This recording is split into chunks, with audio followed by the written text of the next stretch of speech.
there, everybody. Welcome back to the Planes, Trains, and Comic Books channel. My name's Matt, and today we're going to review Briar number 1.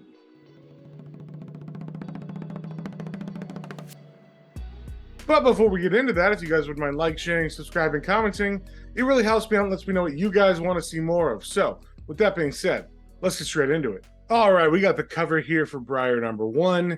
It is a Boom Studios book, and it is by Christopher Cantwell, Germán Garcia, and Matthias Lopez. And we start off with a familiar fairy tale that you probably all know. It is the story of Sleeping Beauty, and that is about a princess who gets cursed when she pricks her finger on a spinning wheel, and she falls into a deep sleep that can only be awakened by true love's kiss. And up until this point, the story of this is pretty similar to that Disney movie, but this is where it gets different, because instead of Prince Charming waking her up with a kiss, he decides to just marry her while she's asleep and still take the throne. So because of this, the kingdom is thrown into war and turmoil, and eventually it completely falls, and Sleeping Beauty is just forgotten and left to sleep forever. That is, until one day, a mysterious person finds her body and kisses her.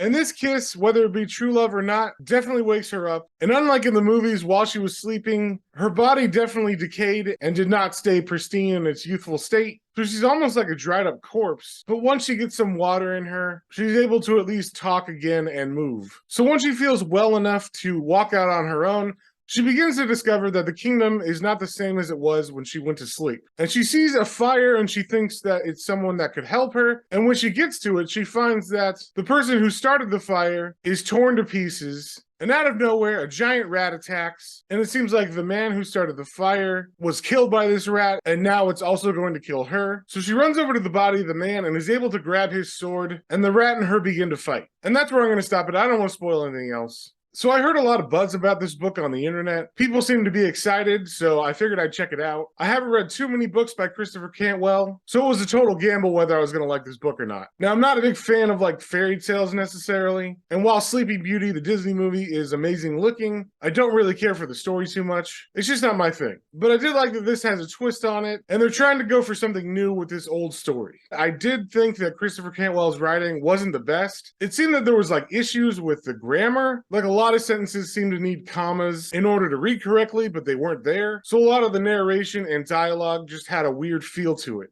And the art by Germán Garcia wasn't really my style either. I thought it looked pretty good during the fairy tale sequences, where we see her life before she went to sleep. But once she is woken up, I felt like the quality of it just fell. I don't know if it's because the fairy tale section was more painted and static looking, but once she starts walking around and meeting people and fighting things, there was a wonkiness to it that just made it feel kind of unfinished. Almost like this is the sketch rough draft of the art. But it wasn't all the time, so the inconsistency made those rougher panels stand out more. I will say one thing I liked was that the world they're trying to build seemed like they had a lot of cool ideas, and there's even a map in the back of the lands and how it's divided now. It definitely feels like they put a lot of work into the world building, so at least it had that going for it. So I'm going to give this one a 2 out of 5. It wasn't my thing, and there was definitely art and writing issues that I unfortunately couldn't look past while reading this. But that's just my opinion, so if you saw anything you liked, definitely go pick that up at your local comic book store, and we will see y'all in the next one.